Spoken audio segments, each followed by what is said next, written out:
Hello and welcome back to another video.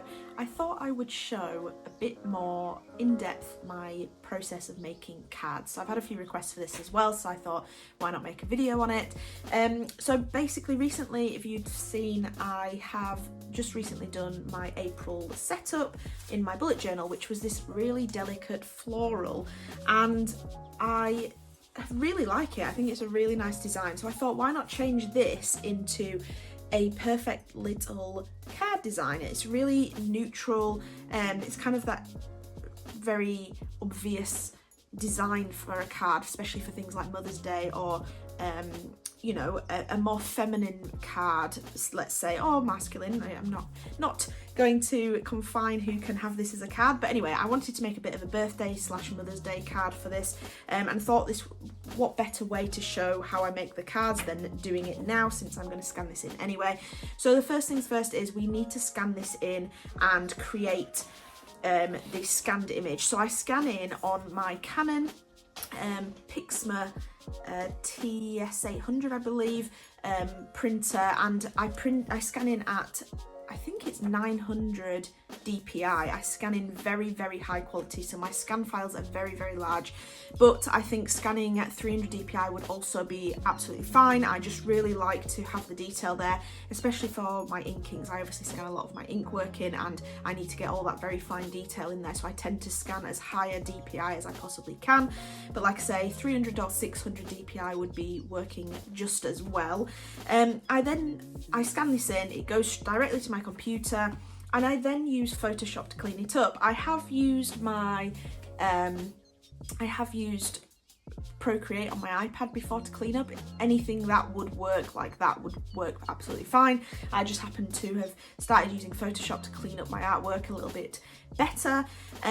So I bring that file into Photoshop and I start to clean it up. So firstly I crop it, I then I tried to use my background remove tool. So Photoshop recently has brought in this tool where you can remove the background of anything really easily, and it works for most of my artwork really well, with just the odd touch up on the edges where maybe I've used watercolour and I wanted to create that fade of the artwork. Whereas for this, it's so fine that it just did not work. And so I had to manually do that, and the only way to do that was to rub out and rub out around my artwork. Now, it was going to be quite a tedious job. I've obviously done this artwork in my bullet journal, and the bullet journal has the little bullet dots, and I needed to remove all of those, and the only way to do that was to rub each dot out individually. Some of those dots were behind the artwork, and so I had to use my clone tool as well, which is a really handy tool. I've used that a few times. I think I've scanned artwork in that I've done it over a seam in a sketchbook, and I've just cloned the centre of it and really well matched the colours and knitted it together, so you don't even see a seam in the artwork. It's a really handy tool and a really good tool to get a hold of and use. And so I used that and the eraser tool, but obviously my scanned artwork isn't perfectly white. The white isn't white, and so I had to use some photo manipulation tools in Photoshop as well. Again, Procreate and other softwares like that have these tools, so they're really easy to use. I used a mixture of curves and what was the other one, like my hue, saturation type, and my brightness and dark tools. I used those, and I basically manipulated my photo so that the white was much more brilliant white and much more white to match the canvas background that I applied, but my artwork wasn't too blown out. It was saturated enough and much more true to the colours I used in my bullet journal. So I kind of photo manipulated it, so when I was erasing the dots and it was over another layer that was white, you didn't see that it was a different layer. They kind of look exactly the same. And so that's how I did that, and it was quite a long, tedious process. I just showed the one artwork, even though I scanned in two from my bullet journal, because that was the best way to go about it. And then once I kind of cleaned that up, I removed the text because I didn't want that. I wanted to add my own text. I then brought it into another Photoshop file that I've set up. So I set up a file that was A5 landscape in shape because I'm going to be doing a portrait card. I have kind of split that in two. I used my ruler tool to kind of get my halfway point, and I added all my social media and all the information I wanted in the back of the card. So that has the The fact that it will go as letter mail, it's a letter size, so that's on there, that information. It's got all my social media accounts on there, along with the tag that you would use. It's got my logo on there, and it also has that it is, you know, card, or it, you know, just all the information you usually see on the back of a card. So that is a template that I have, and then the right side is usually blank with just a text that I've left in there just so I can add text to all my cards. And it's just a really easy template to create and have to hand, because now whenever I do a piece of artwork, all I need to do is scan it in, clean it up and drop it in there and change the text, and it is the perfect, really speedy way of creating your cards.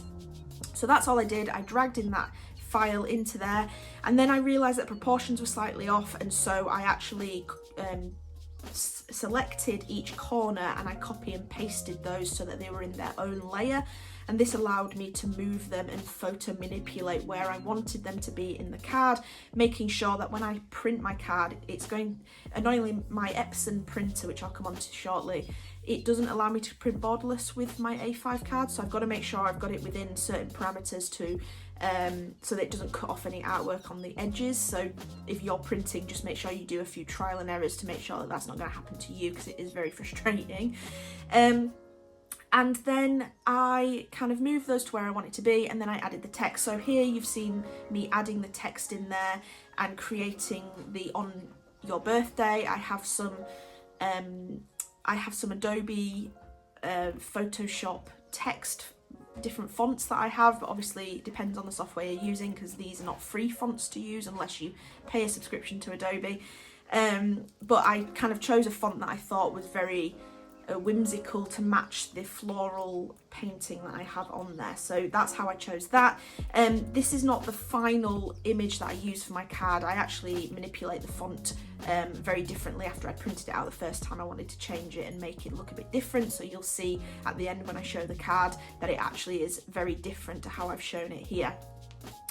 In terms of paper, so I know a lot of people buy card and they print on that card and then they cut out each individual card, score down the middle and fold it, and that's how they make their cards. However, I think I know there are easier ways of doing that. So I researched and found a company called Paper Mill Direct, and they actually do card blanks, and they do a variety of different papers. They allow you to buy paper samples. I think you can get 10 different paper samples for £1 or £2 here in the UK. I don't know what it is outside of the UK, but you can get the paper samples, check what you wanted. I found different ones that I really liked. The one I settled for was the Arena Extra White 300 GSM, so it's a really nice sturdy white card, so it won't be flimsy. Do you know when you receive cards and you stand them up and they just slowly start to curve? It shouldn't do that. That's why I went for such a thick paper.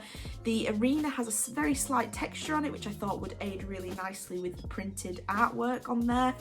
And so that's where I got that from, and I also picked up some craft C6 envelopes which go with the A6 cards really well, and you can get wholesale orders of 250 at a time, which is what I purchased. So if you're looking for this in the UK, that's who I use, papermilldirect.com. I don't know whether you can get that overseas or whether you need to research into something else, but I really do highly recommend the pre-scored card blanks, because it just saves a lot of time and effort, and I think it probably saves a lot of money as well personally. So that's what I use there. In terms of my printer, I have the Epson Eco Tank. It's the most recent Eco Tank they've released.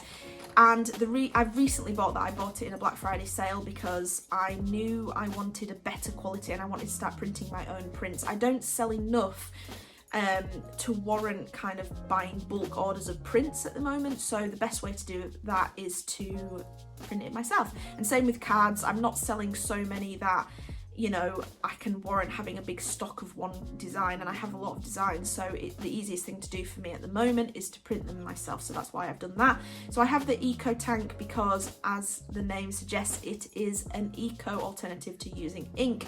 You receive these kind of large bottles that you empty into ink tanks built into the printer, and it uses it from that. So one, you're not using the plastics from multiple ink cartridges, it's easier to refill, and also it uses a lot less. I've had this printer for a very long time now, over half a year, and I've barely used the ink in there. I have been printing and printing all my cards, a lot of prints, lots of things, stickers, all sorts, and I've barely used the ink that came with the printer. I've not had to buy a new ink stash yet, so it's a really, really good printer. It is on the pricier side, but like I say, I got mine in a sale. If you are looking to do this, I suggest looking for sales, and it is an investment, but if this is something you're wanting to sell, it's a really good investment. But likewise, do some research on printers. I think my Canon printer would have done just as good a job, but I knew I wanted to save on the ink costs, basically is why I went for this printer, but it's a very good printer.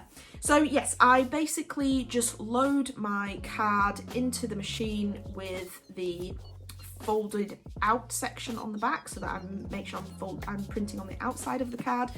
I then send my artwork to print, so I tend to export my Photoshop file as a PDF, or a JPEG, either works actually. I usually use JPEG, to be honest, and then I send it to my printer, and I have adjusted the settings to make sure that my printer prints to a more realistic colour selection that I have painted. So I've upped the yellow, and I've reduced the cyan because I noticed that my printer printed a lot more blue than I would have liked. So I've adjusted that and saved that as a preset. I then print it at A5 at the best quality on card. So once I send that to print, it obviously starts to print, and I have this design, and it's not failed me yet. I've had obviously a few ink smudges, but sometimes that comes with a printer. Your printer's never going to print me perfectly every time. And then I just simply fold it, add that craft paper, and slip it into a cellophane sleeve, and that's how I tend to sell them. I've sold quite a few at my stalls. I would like to move away from the cellophane sleeves, but I think that would be more for my website. I might put one of those removable stickers around it, and then the stalls and my markets, I would tend to still stick with the cellophane purely for rain and weather reasons. But that is how I make my cards. I hope that was really helpful. Please let me know in the comments if there's any other questions you have regarding that process. I hope I've gone into it with enough detail. I don't know.